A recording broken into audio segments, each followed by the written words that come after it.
اهدنا الصراط المستقيم. Assalamualaikum warahmatullahi wabarakatuh. Alhamdulillahi rabbil alamin, nahmaduhu wa nasta'inuhu wa nastaghfiruh wa na'udzu billahi min syururi anfusina wa min sayyiati a'malina. May yahdihillahu fala mudilla lahu wa may yudlilhu fala hadiya lahu. Asyhadu an la ilaha illallah wa asyhadu anna Muhammadan abduhu wa rasuluhu la nabiyya ba'da. Jadi kita ngebahas Al-Majid ya. Al-Majid yang mulia. Kemarin apa kemarin? Kemarin Al-Azim.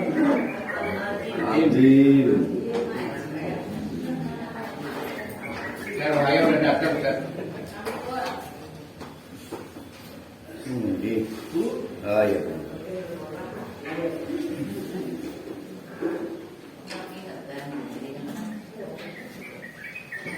Kemarin kita membahas Al-Azim, timbulnya At-Ta'zim. Ta'zim itu artinya mengagung.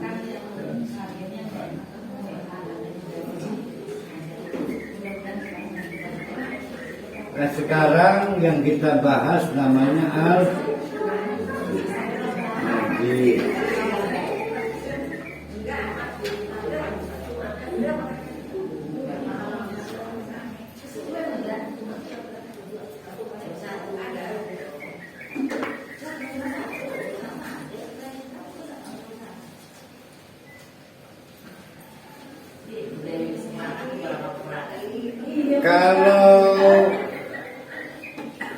Kalau Al-Azim isinya At-Ta'zim. Kalau Al-Majid isinya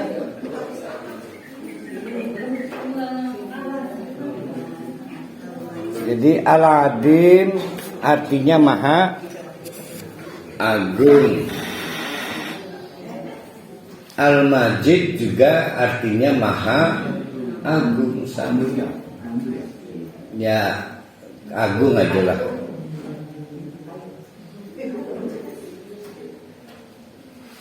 Kalau Al-Azim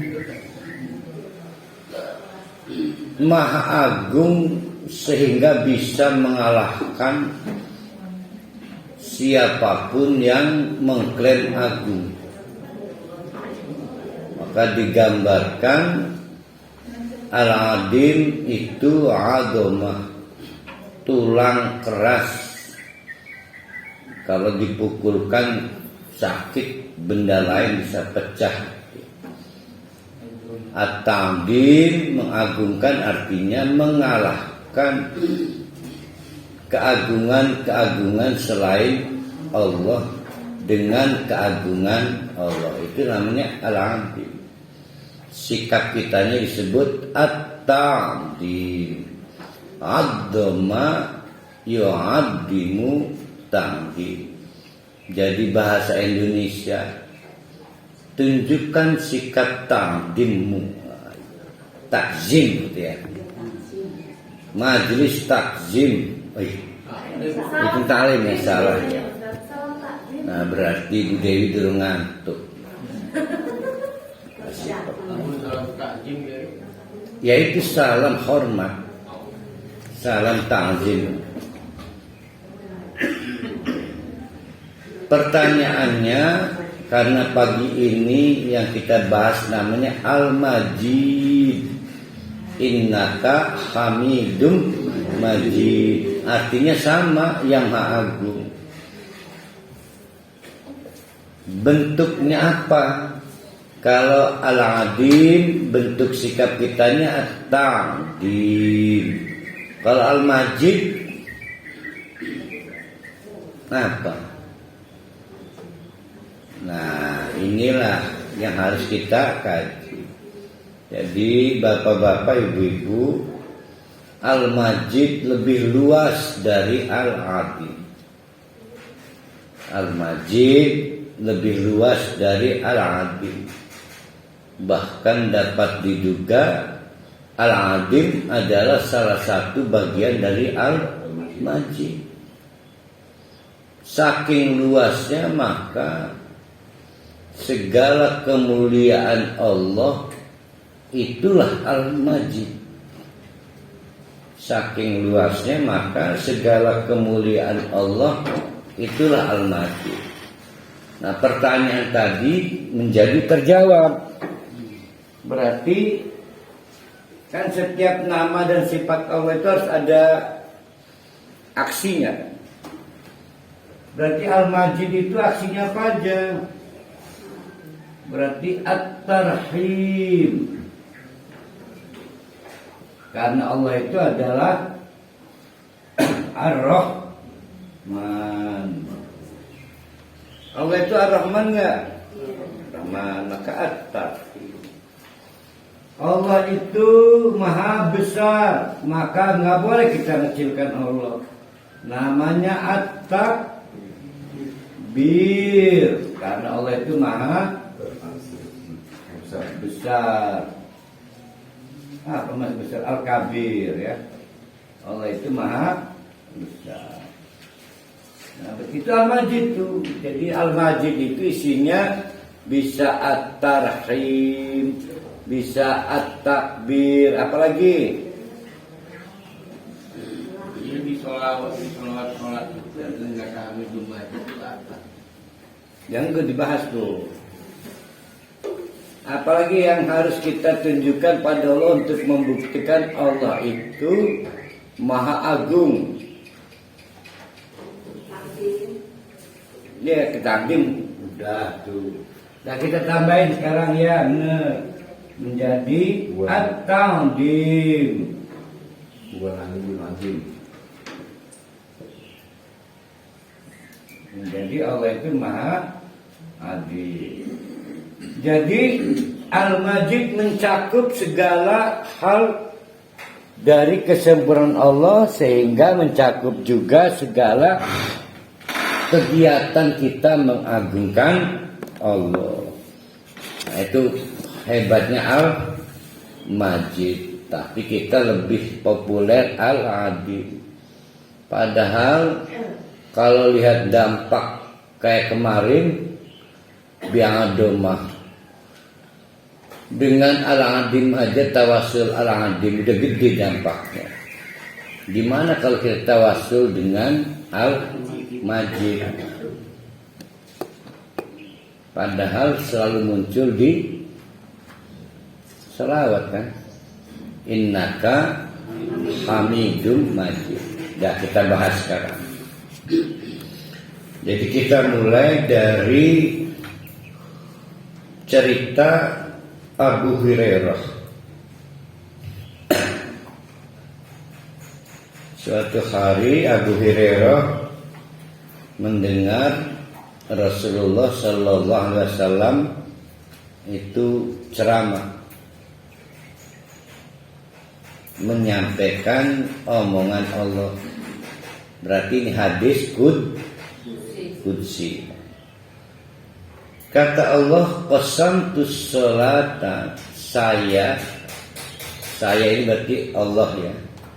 Saya membagi sholat itu baini wa baina abdi. Mana jatah saya, mana jatah hamba. Nah, itu sholat. Jadi rupanya beberapa gerakan itu diklaim itu bagianku, kata Allah. Beberapa gerakan itu bagianmu. Misal takbir, itu jatah Allah tuh. Karena takbir kan. Sedekah itu jatah hamba tuh. Itu baru gerakan.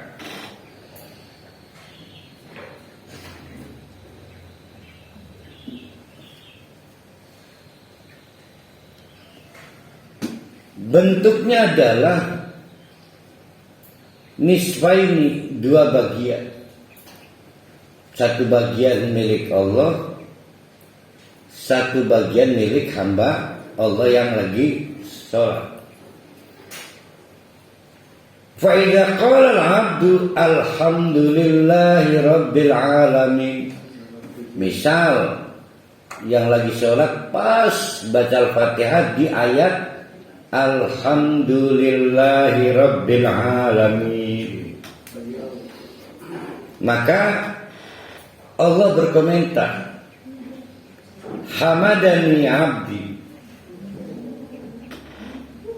Oh Allah, hambaku lagi ngalem-ngalem saya. Berarti alhamdulillah jatah siapa?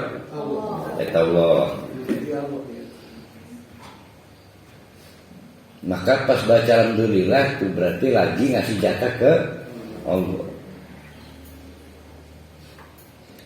Wa idza qala ar-rahmanir rahim, akhirnya masuk ar-rahmanir rahim, maka dikomentari oleh Allah, asna alayya abdi.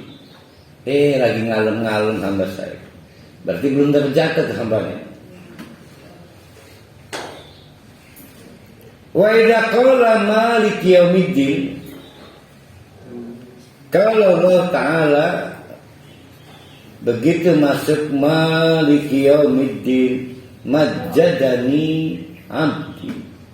Itu kalimatnya itu, majjadani abdi. Majjada berarti majjadani. Majjadani.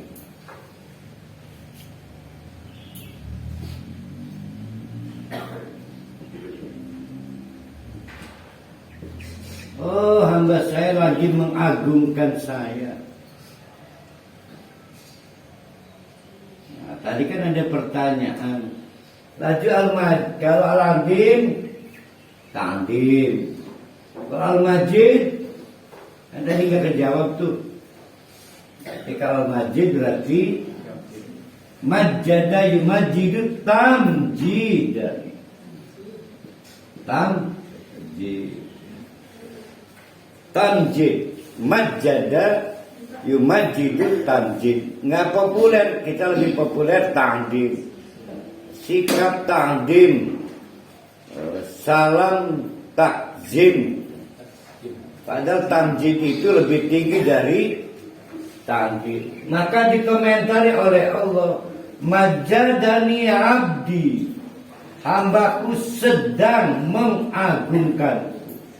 Pada waktu kita baca surat Al-Fatihah di dalam sholat, pas di ayat maliki yaumiddin.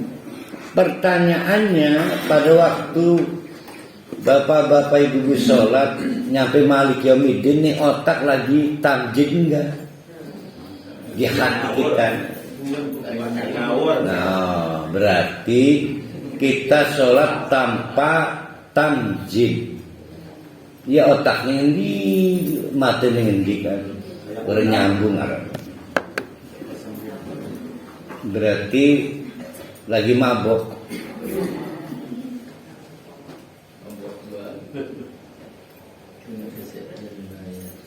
Fa idza qala iyyaka na'budu wa iyyaka nasta'in, nyampe akhirnya iyyaka na'budu wa iyyaka nasta'in, maka dikomentari oleh Allah, qala hadza baini wa baina abdi wa li abdi ma sa'al. Nah, ini rahasia nih. Hanya boleh antara saya dengan hambaku. Orang lain enggak boleh ikutan, walaupun istrinya, suaminya, anaknya, orang tuanya. Silakan ma sa'al, silakan minta maunya apa. Jadi sebetulnya kalau kita tahu tekniknya, kan kita gini, alhamdulillahi rabbil alamin. Berarti data kita masih ngalem-ngalem. Ar-Rahmanir Rahim, masih ngalem. Malik yaumiddin, iyyaka na'budu wa iyyaka nasta'in. Itu berhenti boleh hati kita meminta sesuatu. Misalnya, ya Allah, tolong si uangnya dong. Jangan baru hari kemarin kan gitu kan. Enggak apa-apa. Oh memang begitu kemarin. Cuma jangan merusak kemahdohan sholat. Berarti ning jero Berhenti aja, berhenti.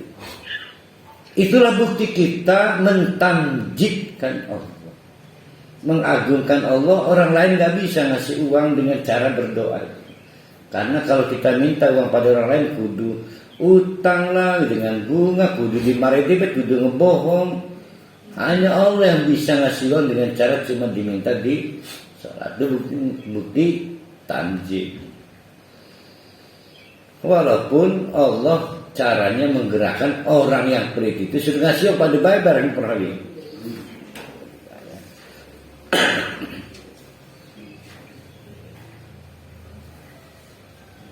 Faidah qala ihdina siratal mustaqim siratal ladzina an'amta 'alaihim ghairil maghdubi 'alaihim waladdallin qala hadza li'abdi wa li'abdi masal. Diulang lagi. Nah, ini lebih lagi kata Allah. Ini RHS antara saya dan hambaku ini. Istrinya enggak boleh ikutan, suami, anak, orang tua, apalagi cuma teman. Wa li'abdi masal, katuran meminta apa? Nah, berarti begitu waladdallin amin boleh berhenti. Minta apa? Tadi uang udah. Minta apa perhatiannya? Rabi maning boleh.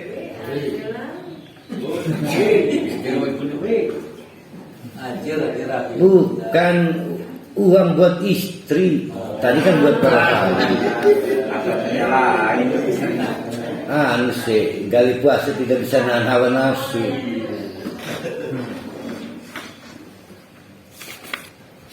Nah, itu sejarah majada, tamjid. Sadar tidak sadar, peristiwa itu kita lakukan 5 kali sehari dalam sholat. Namanya peristiwa tamjid. Di mana peristiwa tamjidnya? Ayo diulang lagi. Pada saat membaca Maliki Yaumiddin, itu namanya peristiwa tamjid.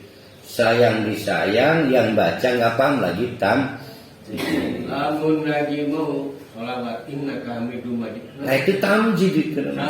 Tamjid. Cuma kalau kita baca di tadi, gara-gara Malik Yaumiddin karena sikap tamjid, dipersilahkan minta. Berarti sebetulnya kalau kita baca sholawat lebih lagi dipersilahkan minta. Kalau tahu duduk persoalannya, kan masalahnya nggak tahu duduk persoalannya.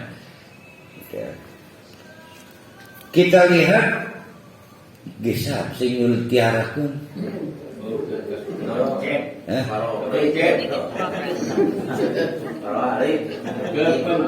Duh, para ini urut itu lagu satu. Ikut tiara judul.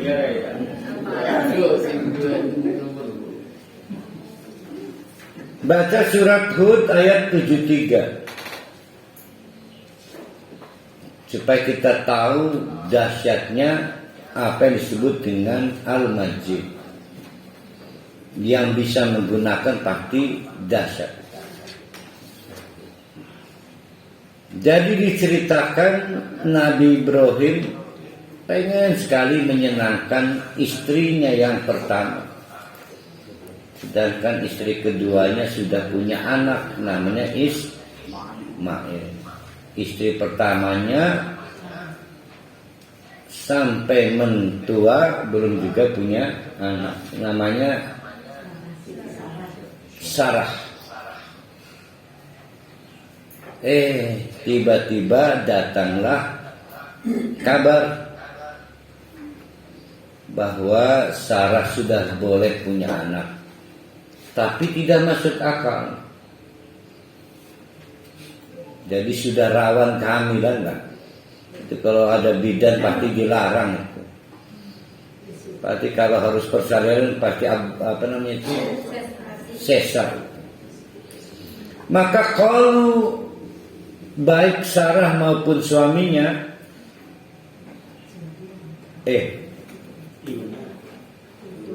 qalu ata'jabina min amrillah wa barakatuhu alaikum ahlal bait. Qalu, maka mereka berkata, Hud ayat 73, ata'jabina, Heran ini endi? Herannya di mana? Divonis punya anak itu herannya di mana? Sudah lanjut pusing. Bukan heran. Karena dianggap tidak mampu kan. Kemarin saya ketemu seorang ustadz di suatu acara ngelayat. Jadi si Ustadz Diki, Pak Kiai, saya alhamdulillah sudah 2 istrinya.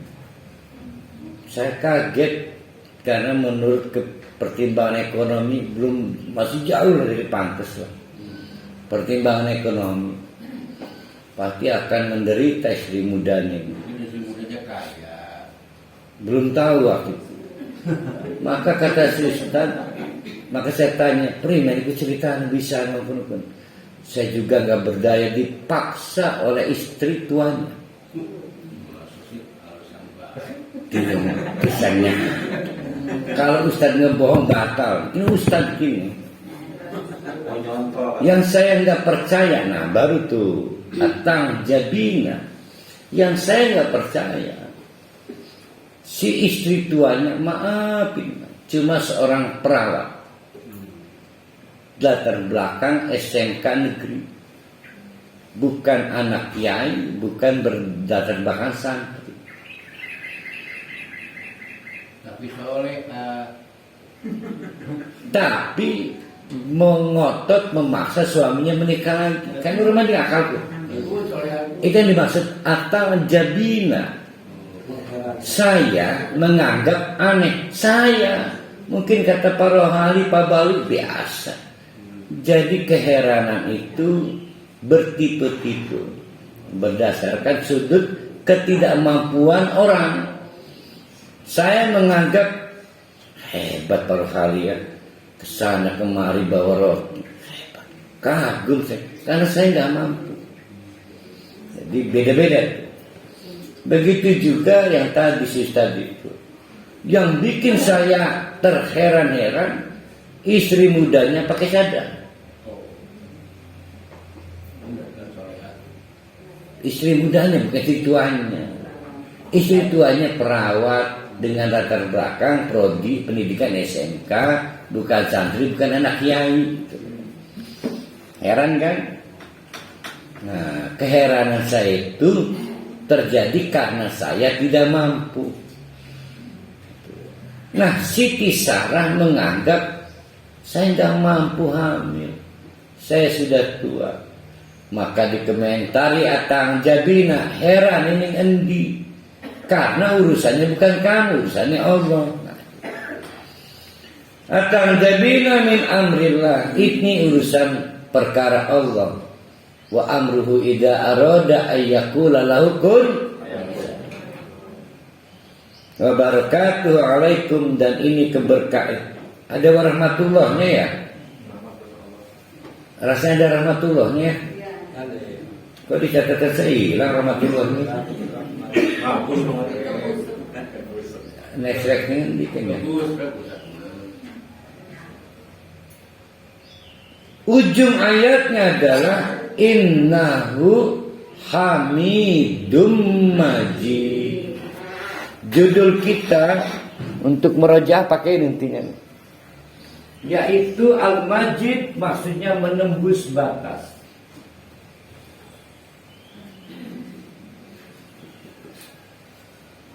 Jadi Al-Majid itu menembus batas. Batasnya apa? Sarah sudah tua, nggak pantas punya anak, tembus. Batasnya apa? Mana mungkin orang miskin kebeli Alphard, tembus. Pakai Al-Majid. Menembus batas. Nah, itu namanya Al-Majid. Apa yang tidak mungkin dimungkinkan dengan Al-Majid. Kalau bisa pakainya. Kan para hal ini lebih singgung. Maka kata Allah, Maliki Yaumiddin, menang sedenget. Silahkan minta apa? Jangan minta yang masuk akal, ge. Peminta aja minta uang masuk akal. Tapi pas zaman dari jadi imam, jadi imam kok mau bima. Iya haji kenyerangku. Manusia makin Jangan lagi bicara dewek. Iku marane hambat wong. Iya. Minta yang tidak masuk akal. Yang memang punya kaitan dengan kebahagiaan akhirat. Haji kebahagiaan dunia. Nah itu arti al-majid. Menjadi berbeda dengan al-adim, al-domah, keras, tulang garis. Iku lamun adu sikil, aduh, parahali pecah itu. Nah maka adim, ta'dim, keagungan Allah yang bisa meruntuhkan keagungan yang bukan Allah. Jadi kalau ada Fir'aun lawan dengan at-ta'dim. Jangan mau tunduk pada selain Allah. Tapi al-majid berkaitan dengan keagungan Allah menembus keterbatasan manusia. Jadi kita ini dibatasi. Saya dibatasi pejirih kawin mami. Nah, itu akan selesai dengan al-majid. Mungkin tetap pejirih mau jadi geluru orang itu ya. Itu al-majid. Paham ya? Kalau kita buat murojaah sugro, pasti judulnya ini, yaitu menembus batas. Batasnya apa? Batasnya ya semua terbatas ya. Nah ini berkaitan dengan kisah Nabi Ibrahim dan Siti Sarah. Innahu hamidum majid. Persis dengan selawat. Innaka hamidum majid. Seolah Allah ingin mengingatkan, ko Sarah bayi di anak di waktu yang abnormal. Karena apa? Karena Allah layak dipuji dan Allah mampu digunakan untuk menembus batas. Nah, sebetulnya pada saat kita baca selawat pada posisi yang sama. Innaka hamidum majid. Ini kalau paham ya. Mari kita bandingkan dengan surat Al-Buruj. Tadi surat Hud ayat 73. Sekarang surat Al-Buruj ayat 14 ayat 15.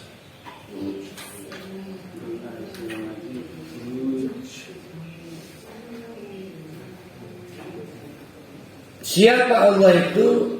Allah adalah huwal ghafurul wadud. Dzul arsyil majid. Ini ada dua qiraat ini ya. Ada Dzul arsyil majidi, ada Dzul arsy al-majidu. Kalau al-majidu berarti naat kepada khabar wahwa, sehingga menjadi wahwa al-ghafuru al-wadudu al-majidu. Tapi banyak juga yang menganggap ini naat kepada al-arsy, sehingga yang majid al-arsy. Nah saya lebih kepada yang pertama, al-majidu itu naat kepada khabar huwa, sehingga menjadi qiraatnya al-majidu. Allah itu maha agung. Ditunjukkan Allah memiliki arsy. Kalau pengen tahu keagungan Allah kudu paham pet arsy itu apa. Makhluk ciptaan Allah disebut makhluk. Allah khalik yang diciptakan makhluk. Cara hubungan khalik dengan makhluk disebut akhlak. Nah, makhluk Allah terbesar. Kalau memang ukurannya lebar kali panjang, tertinggi, terberat, itu namanya arsy. Namanya arsy. Setelah Allah menciptakan arsy, Allah menciptakan makhluk kedua, namanya Al-Quran. Setelah menciptakan Al-Quran, Allah menciptakan al-ma, air. Dua-duanya, mau Al-Quran maupun air, diturunkan kemudian dari langit.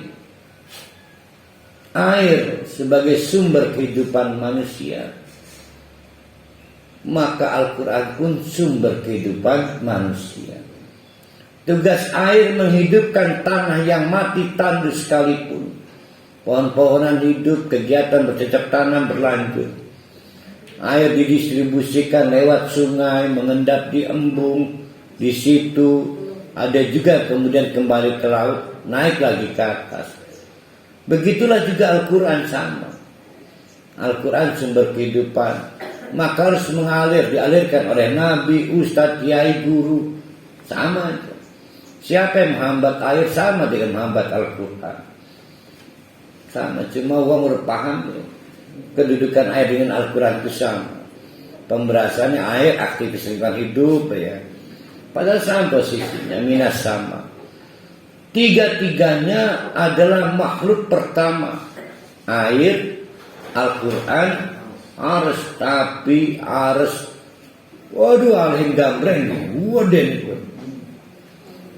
Kemarin kita bahas yang mengangkat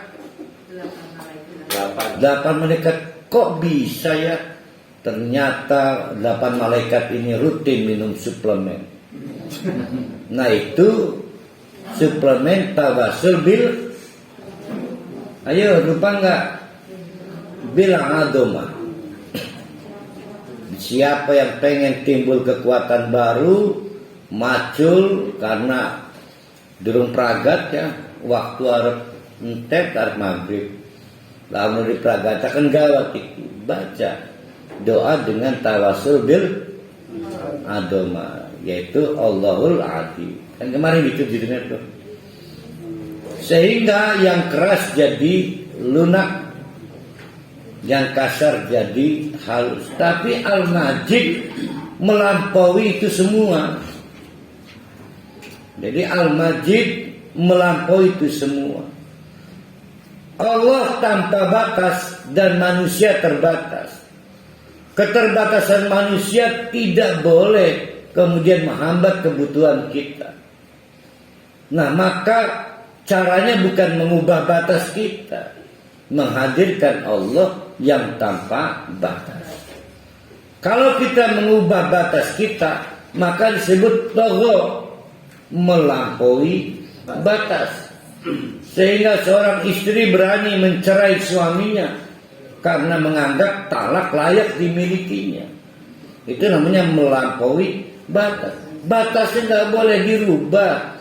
Tetap istri itu adalah yang ditalak, yang mentalak suami.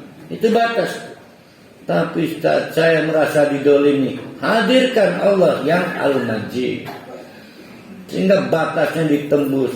Mungkin kemajidan Allah hadir dengan cara melembutkan hati suaminya yang kasar, membuat hati suaminya yang pelit jadi loman, atau menghaluskan kata-kata suaminya yang selama ini kasar. Atau yang terbaik adalah mencerai dengan cara Allah. Gampang kalau Allah sudah suruh mencerai. Akhirnya pamit suaminya keluar mau pergi entah kemana, tembakan laku kepleset mati, cerai kan. Nggak perlu pengadilan, nggak perlu apa. Maka kata istrinya, alhamdulillah, ini bukti Allah itu Al-Majid. Nah, itu Al-Majid ya. Jadi kalau kita yang mengubah batas, maka disebut tagha, melampaui batas. Fir'aun jadi merasa kayak Tuhan. Yang lelaki kayak perempuan, yang perempuan kayak lelaki. Nah, itu namanya berbatas. Batas nggak boleh dirubah. Yang boleh dilakukan adalah menghadirkan Allah yang tanpa batas. Kalau kita melampaui batas, orang kedukun nantinya. Ya, orang kedukun Pokoknya rusak aja. Apa-apa yang disebut melampaui batas. Apa istilahnya melampaui batas itu? Togut, ya.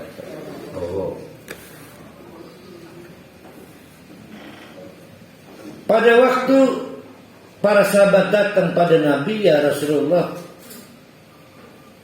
bagaimana cara kami takdim kepadamu? Maka kata Rasulullah, berselawatlah. Para sahabat bertanya lagi, ajarkan kami cara kami memberi hormat. Karena berselawat berarti memberi hormat. Jadi pertanyaannya, ya Rasulullah, bagaimana cara kami mentakdimkan diri? Dengan takdim, apakah bungkuk, ruku, apa ambung tangan? Ya. Kita ini orang Serang, adatnya bagus. Jadi uluk salam itu pakai cium tangan. Iki mabah beralih. Gorengan. Iya gorengan ya. Hah? Kertas bakar. Enggak, ini ngegoreng kertas. Cocoknya bukan bersama ngobrolnya. Ya gini itu kobong kabel ya, Pak. Ini kabel dulu ya. Enggak.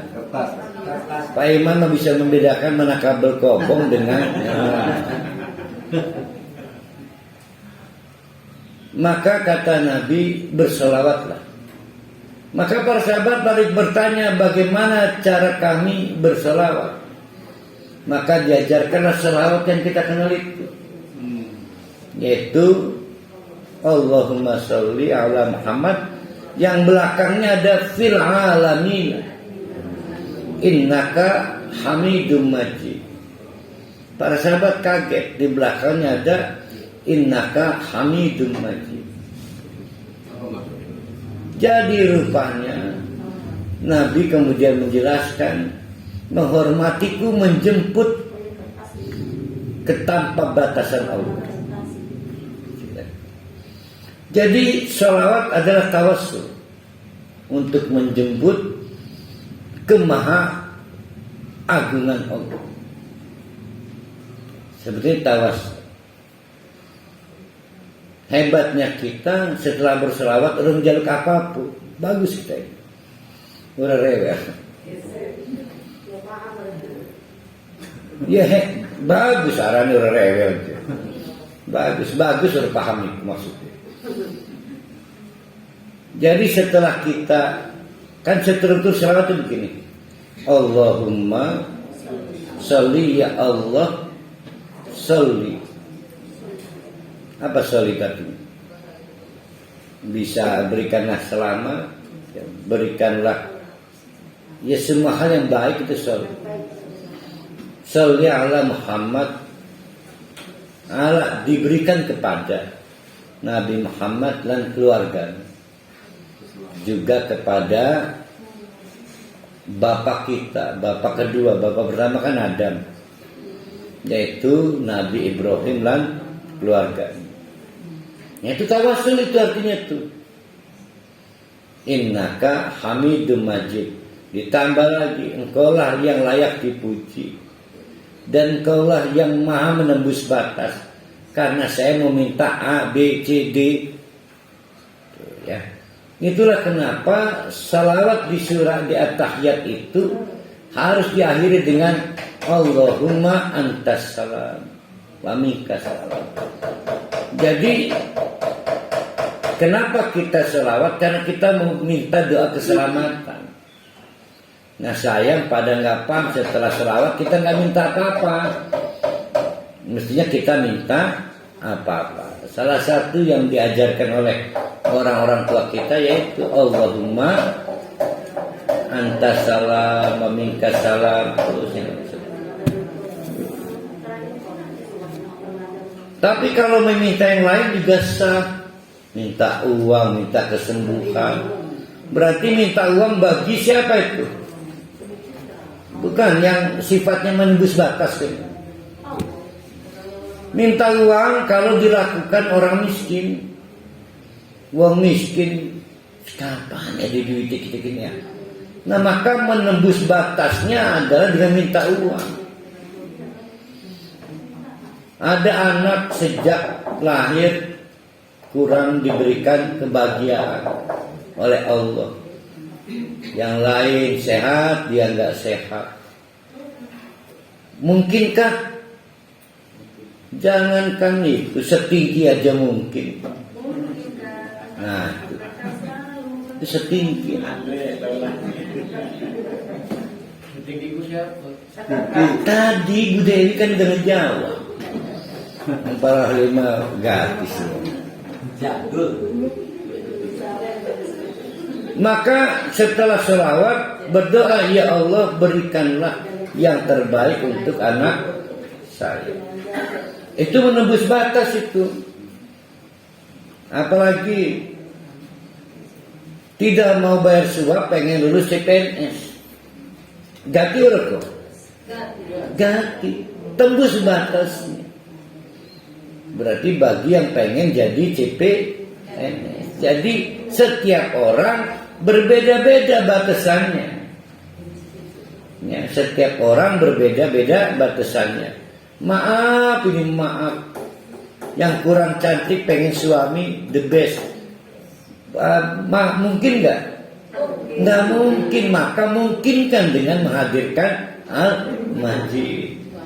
Sing uru rebah surah juga sing bagus. Maka mungkinkan bangun al-majid. Nah, berarti struktur sholawatnya adalah menjadi tawas. Jadi cerita Ustaz yang tadi Ustaz nggak mampu itu Kayaknya macam deh. iya. Tapi nggak beda Pak Tata. Jadi yang ngotot istrinya. Istri kita. Jadi dia nggak berani nyebut nama ya.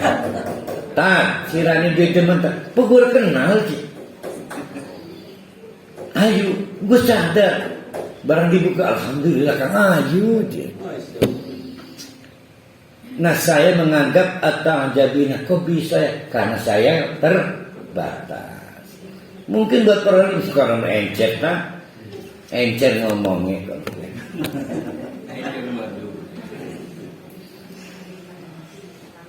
Mulai paham ya al-majid ya. Nah, sekarang apa yang harus kita lakukan dengan al-majid? Sekurang-kurangnya 3. Kalau waktunya cukup 6. 3. Nah, besok sekali lagi hari Senin. Mungkin itu hari terakhir materi. Ada beberapa nama dan sifat di klasifikasi 4. Ya, sifat tenaga kita habiskan. Kalau Senin sorenya buka puasa bersama, Selasanya ulangan. Habis terawih beli berangkat. Iki urusan bikin maning. Dini kiki berarti kerocok Bu Dewi. Yang pertama, mengagungkan kemajidan Allah.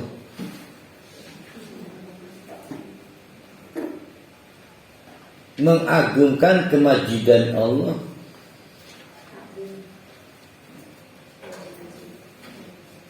Dengan menghadirkan kehusyuan pada saat beramal.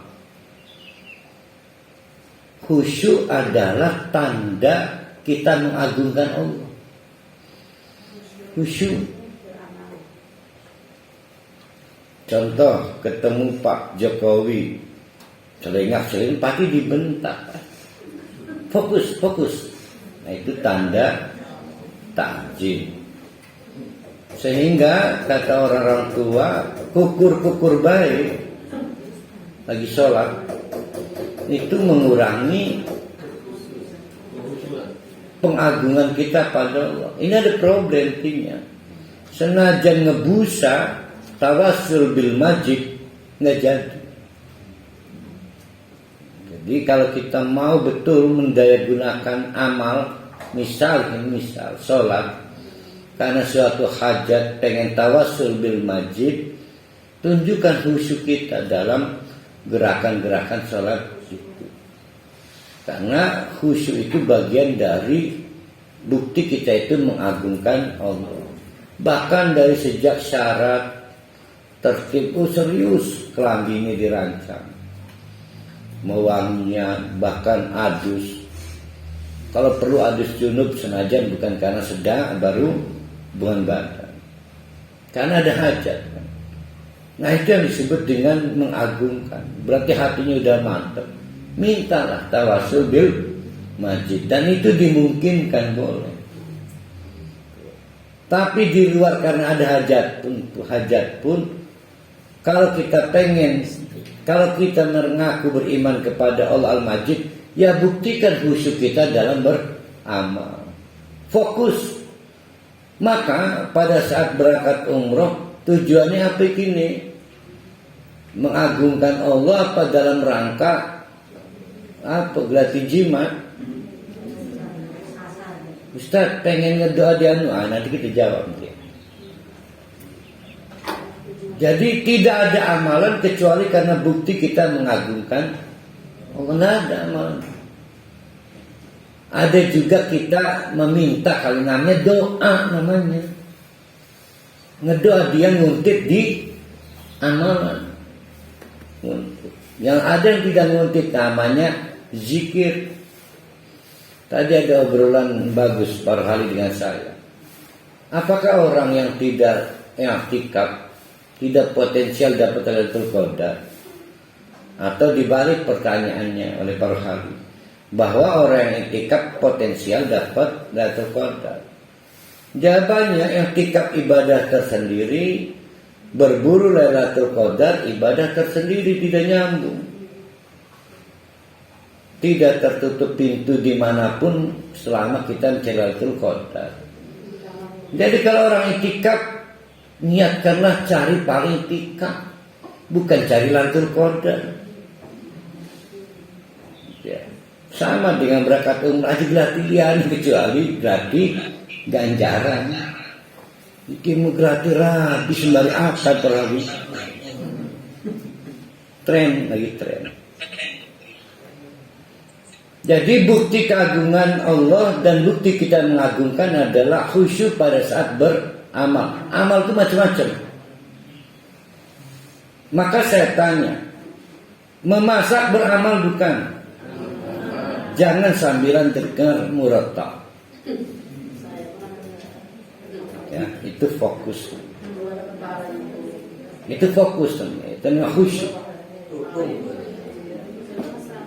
Jadi ini yang namanya itu tidak ada sambilan, kan? Sama dengan disebutkan itu, alhamdulillah. Yang kedua,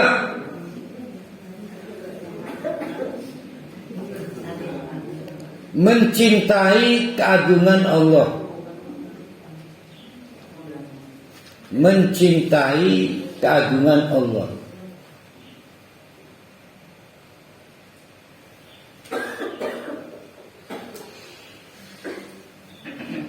Manusia punya kelebihan tapi terbatas. Ya, manusia itu punya kelebihan tapi terbatas. Saya mencintai istri saya, tapi kelebihan istri saya terbatas. Di atas langit ada langit. Coba metu sedengat, yang lebih ahli kayak para ahli. Maka saya hanya dapat mencintai sebatas apa yang pada istri saya. Nggak boleh saya ngebohong, mama. Engkau laksana Desi Ratnasari, is bohong, nggak boleh. Nggak boleh. Nggak, karena melampaui batas. Ya, nggak boleh. Tapi mencintai Allah harus di luar batas. Ya. Karena Allah itu maha tak terbatas. Itulah kenapa bukti kita mencintai Allah adalah membedakan dengan mencintai selain Allah yang serba terbatas. Kalau kita tahu bahwa kita itu mencintai belum, ya itu lihat di situ. Nah, Allah itu Al-Majid. Kan Allah Al-Majid buktikan cinta kita secara luar biasa. Namun maaf misalnya ada orang barangkali Allahu Akbar, karena saking demennya ini perempuan terindah yang pernah ada di muka bumi, maka semua hal diberikan pada perempuan itu. Diukurnya bukan si lelakinya, perempuannya. Tidak ada artinya apa-apa saya hidup tanpa dirinya. Ngukur betapa haidnya si perempuan nggak boleh. Itu hanya milik Allah. Namun Allah baru makonon. Kata Allah ittaqillaha. Bukan Aisyah aku tadi yang Mas Tato. Mampu kamu apa? Tapi yang paling mampu kamu itu batasnya. Kalau kita tarik kepada Allah, nggak akan kelawan kita. Pasti selama 24 jam kita sholat, per 5 menit sholat. Bayangkan 24 jam urut-urut kita sholat banyak. Kalau kita tarik kepada zat Allah dan kebaikan Allah, Allah tidak nggak gitu. Semampu kamu, tapi yang di luar batas kemanusiaan. Semampu kamu. Bayangkan ada perempuan kan berlaku. Papa harus bedakan dong. Jadi istri siapa papa sekarang? Jadi suami siapa? Wah itu dan lebih Allah. Pasti ya Bu Romlah bingung nih pasti.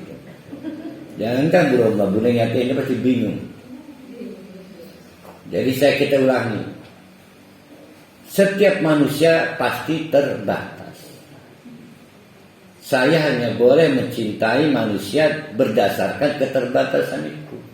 Contoh, mama, jangan belagu cantik. Papa ini hanya mencintai sebatas kamu istri saya. Enggak jadi istri yang lebih cantik, realistis lebih banyak itu. Jadi jangan bokis lah, jangan. Bokis itu kue pancong pengen. Bokis. Dan jangan ngebohong. Ya Allah mama yang udah keliling nggak ada yang secantik mama. Bohong jangan. Jadi semua ada batas. Begitu juga seorang murid pada guru. Maka kata muridnya, Bapak, saya menghormati Bapak sebatas Bapak mengajar pada saya. Maka anak menghormati orang tuanya sebatas sedang menjadi anak. Sebatas. Tapi itu nggak boleh terjadi pada Allah. Jadi rasa cinta hormat kita tidak ada dibatasi karena Allah maha. Namun Allah beda lagi. Kata Allah, kalau kamu ngitung mestinya bagaimana pada saya nggak akan kuat kan. 24 jam di kau salat, semua hal yang diberikan disuruh kembalikan. Kata Allah enggak lah. Ittaqillaha mastata'tu. Mampu kamu apa? Kalau mampunya malam ini sholat 8 rakaat, itu yang terbaik. Jadi harus ada apa yang disebutnya mujahadah. Itu yang kedua, mencintai. Ini yang ketiga yang menjadi pertanyaan banyak orang. Kemarin Allah juga meneteskan keagungan pada makhluknya. Allah meneteskan sifat adil kepada orang tua sebatas agar kita punya rasa hormat pada orang tua. Tapi tetesan. Itu lagu Betaria Sonata. Tetes-tetes air mata. Cuma tetesan. Seorang suami sejelek, sejahat apapun tetap ditetesi Allah keagungan. Sebatas agar istri menghormati suami. Seorang guru, pemimpin, semua tetes. Begitu juga Al-Majid. Allah juga meneteskan keagungan dari unsur Al-Majid, tapi menurut yang ditentukan Allah. 1. Allah mengagungkan waktu-waktu tertentu. Contoh waktu sahar, 2 waktu setelah sholat fardu, 3 waktu di antara ruku. Itu waktu-waktu yang diagungkan Allah. Jangan nambah waktu yang tidak diagungkan. Jangan. Namanya bid'ah dolalah hasanah. Acak-acakan maksudnya. Jadi yang pertama adalah Allah mengagungkan waktu-waktu.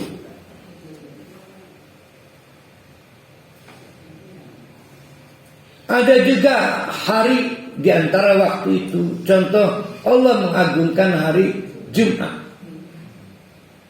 Ya. Kalau malam Jumat nggak agung, cuma nyunah. Malam lian wajib. Ya. Apalagi waktu yang diagungkan Allah, yaitu bulan hurum.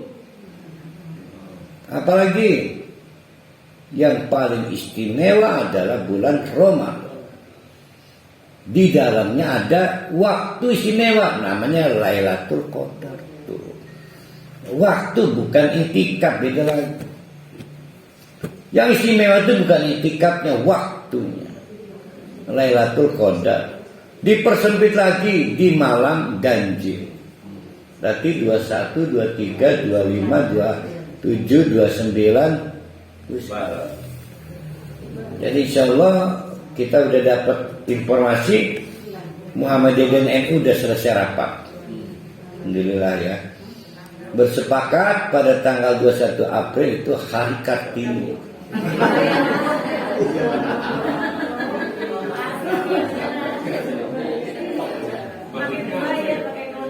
Ini sudah ijma. Bahkan disepakati mengganti nama Kartini menjadi Harum. Harum namanya. Per hari aran ibu kita Kartini satu. Allah juga yang kedua mengagungkan tempat-tempat tertentu. Contoh Makkah Al-Mukarramah, Madinah Al-Munawwarah, Baitul Maqdis. Apalagi kuburan diagungkan enggak? Enggak. Kampung kelahiran, maka disebut mudik. Ini kampung kelahiran. Maka Nabi sangat bersukacita ketika Fathul Mekah. Bukan untuk pulang kampung kalah, mudik karena kembali ke Madinah Nabi itu. Ya.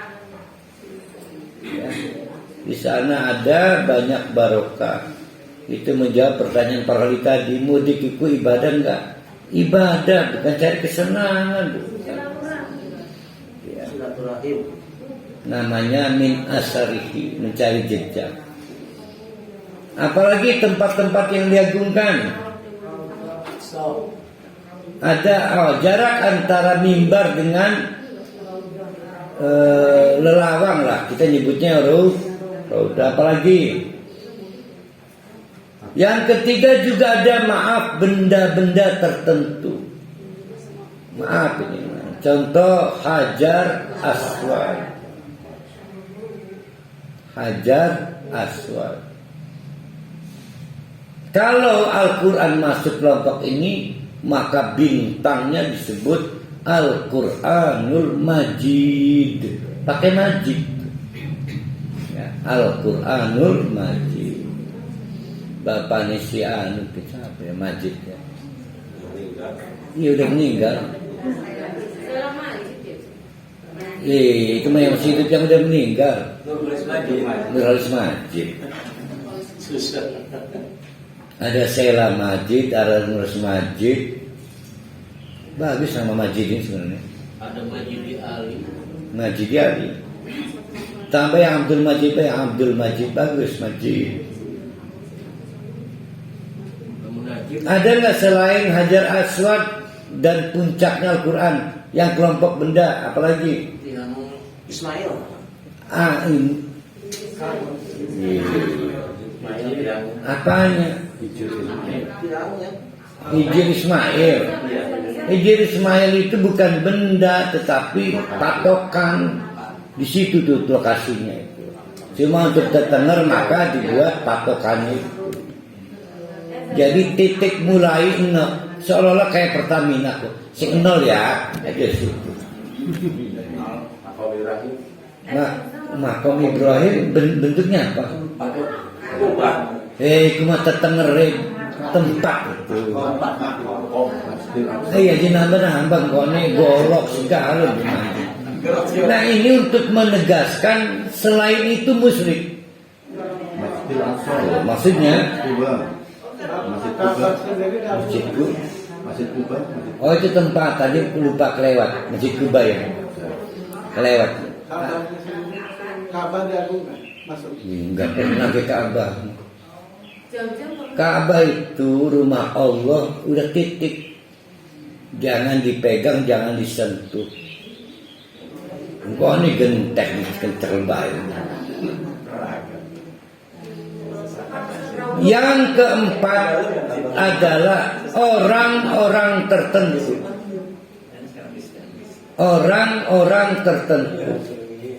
Contoh para nabi dan rasul itu diagungkan oleh Allah.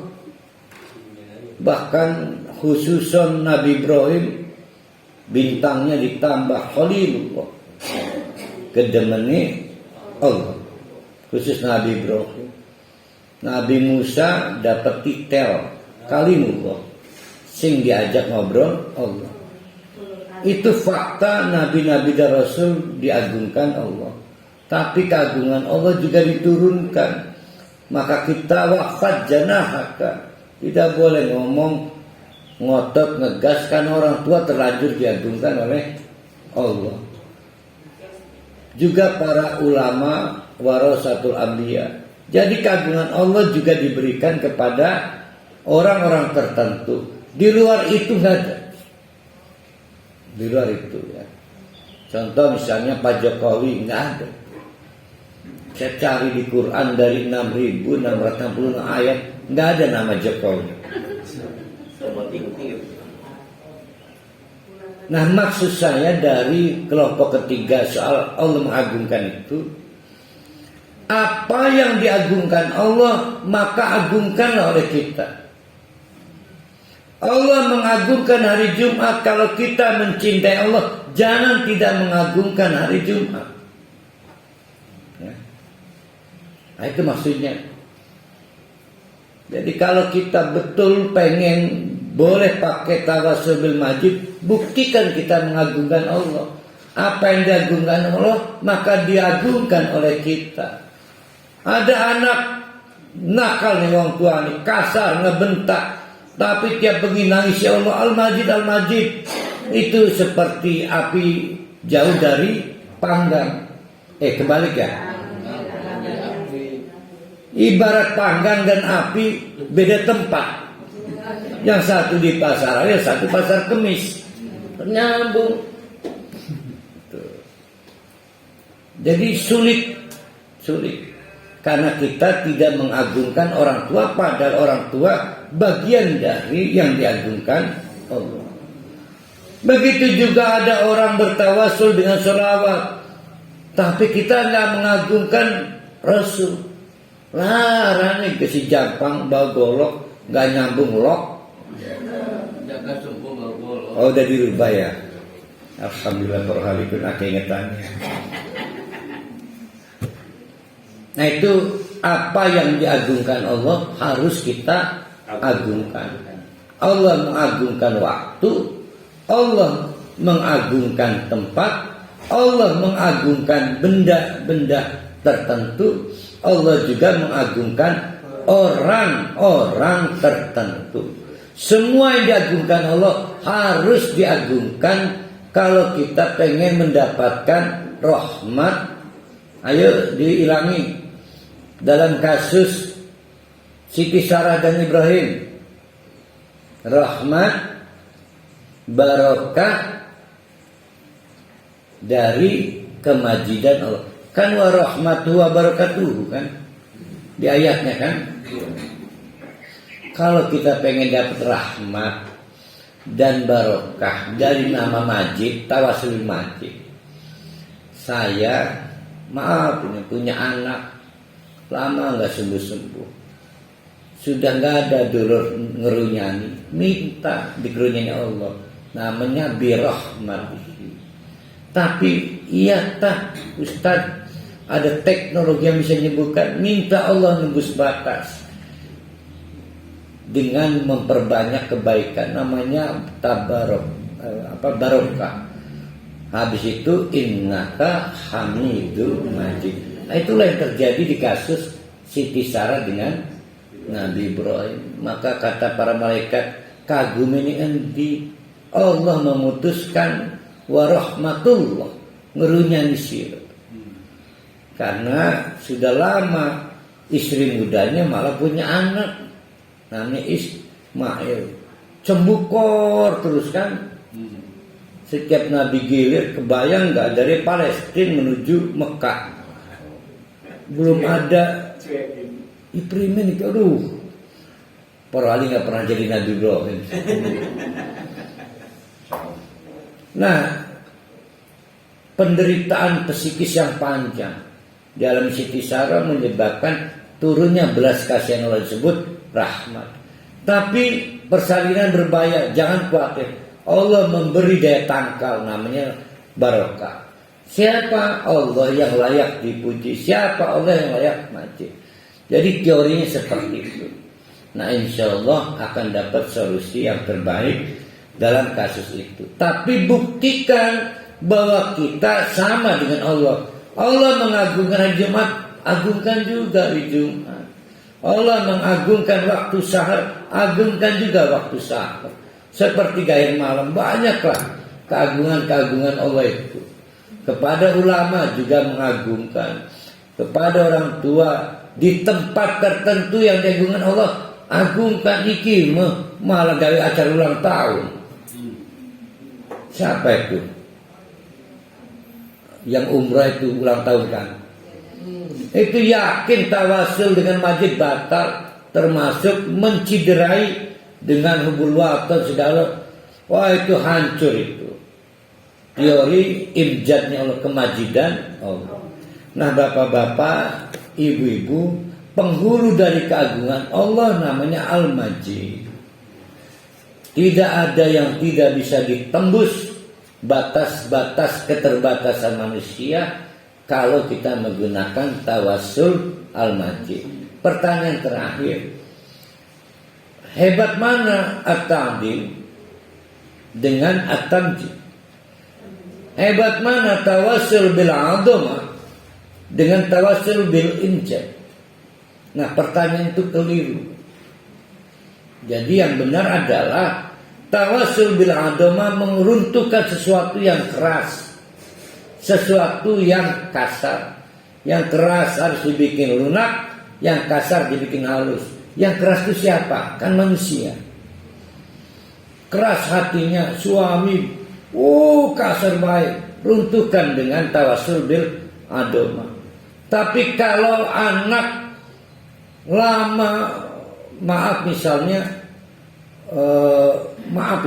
ada yang dapat tanda kelahiran kompel kan, lama-lama ngegedein primen gitu ya. Teknologi dokter udah nggak mungkin. Ya itu tembus batasnya. Jangan patah semangat tawasul bil majid. Minta hilang aibnya. Kan ada yang di sini tuh kan, ireng kat tompel putih. Nah, itu kan nggak masuk akal. Nah, jadi bedanya adalah kalau bilang adhamah sesuatu yang keras dan kasar, kalau al-majid sesuatu yang tidak masuk akal. Nah, Al-Quran adalah makhluk yang diagungkan Allah yang langsung nempel, namanya Al-Majid. Masih ingat enggak waktu Nabi Ibrahim dideportasi dari negaranya? Kan Nabi Ibrahim itu diusir dari keluarga, dicabut dari kartu keluarga. visanya dicabut, terlunta-lunta, mau tinggal di mana ya, mau ke Eropa, Asia, cueklah. Allahu yahdi, Allah yang memberi petunjuk mana negara tujuan mau saya pakai. Terus cover makanan minum, cueklah. Allahu yutamimuni wayas kini, ada Allah yang kasih makan. Lalu jaminan kesehatan, faida maritu fawayas, kan udah begitu kan. Sampai akhirnya Nabi Ibrahim itu ngelamun, gimana ya, saya punya warisan apa ya, saya kan harus pulang kampung ngambil warisan. Akhirnya diputuskan ngeladeni, ayah saya seorang kafir, mama saya kafir, kalau saya harus mewariskan sesuatu pasti sesuatu yang kafir. Maka diganti, wajalni warasatil jannati, saya minta warisan surga aja deh, yaitu yaumun la yang falu malun wala banun. Saya udah nggak punya sanak saudara, di hisab nanti saya nggak butuh anak, nggak butuh istri, kan begitu ceritanya. Illa man ata, nah, pintar tuh. Illa man ata, adanya di sini loh ayatnya.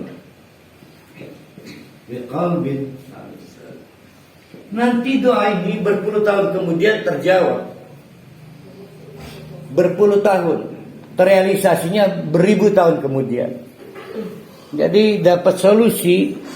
Tekad untuk man ata biqalbin salim itu pada saat dapat anak namanya Ismail.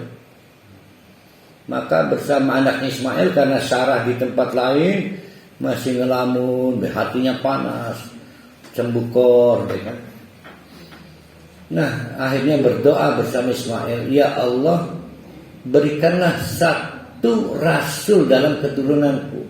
Rasulan berapa rasul? Satu rasul. Setelah berdoa itu, Sarah punya anak, namanya Ishak. Dari Ishak beranak namanya Nabi, bukan? Nabi. Ada anak lagi dari keturunan Yakub, Yusuf, terus Nabi lagi. Setiap Nabi wafat dihidupkan lagi dengan Nabi yang lain. Setiap Nabi berakhir diganti dengan Nabi yang lain, terus sampai Nabi Isa. Tetapi di Ismail tidak pernah ada Nabi. Sampai kemudian Rasulullah satu Nabi, namanya Nabi Muhammad. Itu ribuan tahun kemudian setelah Ismail dan bapaknya berdoa, dan puluhan tahun kemudian setelah biqalbin salim diutarakan. Jadi akhirnya terjawab bahwa yang bisa menghidupkan hati yang mati adalah Al-Majid. Buang mati bisa dihidupkan, bisa enggak? Bisa enggak? Yang sudah mati dihidupkan harus menembus batas. Yang jadi masalah yang mati hatinya, maka dihidupkan dengan Al-Quran. Itulah kenapa Al-Quran disebut Al-Quranul Majid. Itu ya. Kenapa Al-Quran itu namanya Al-Quran Majid? Karena dia menjawab doa Nabi Ibrahim ribuan tahun yang lalu. Ya, pada waktu di mana ya? Masih diusir bapaknya, masih pemuda belia.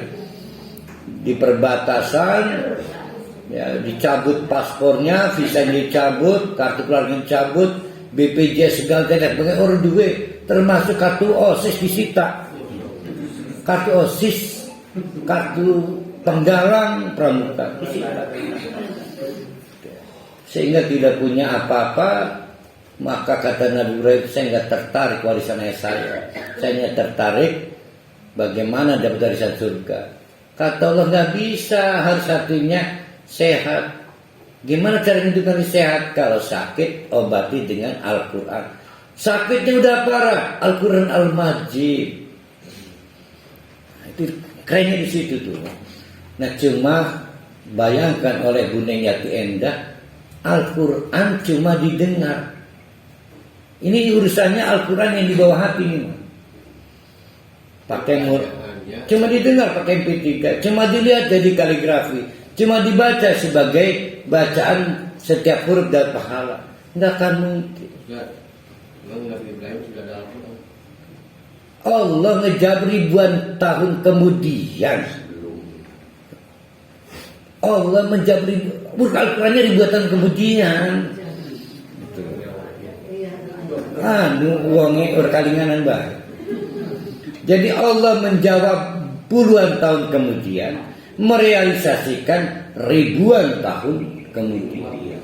Nah, yang mau saya ingatkan, kemajidan Al-Quran menembus batas hati yang mati bisa hidup kalau kita berhubungan dengan Al-Quran pakai hati, bukan pakai telinga, bukan pakai lisan, lidah, bacaan, dan bukan pakai hiasan kaligrafi, pakai mata, pakai hati.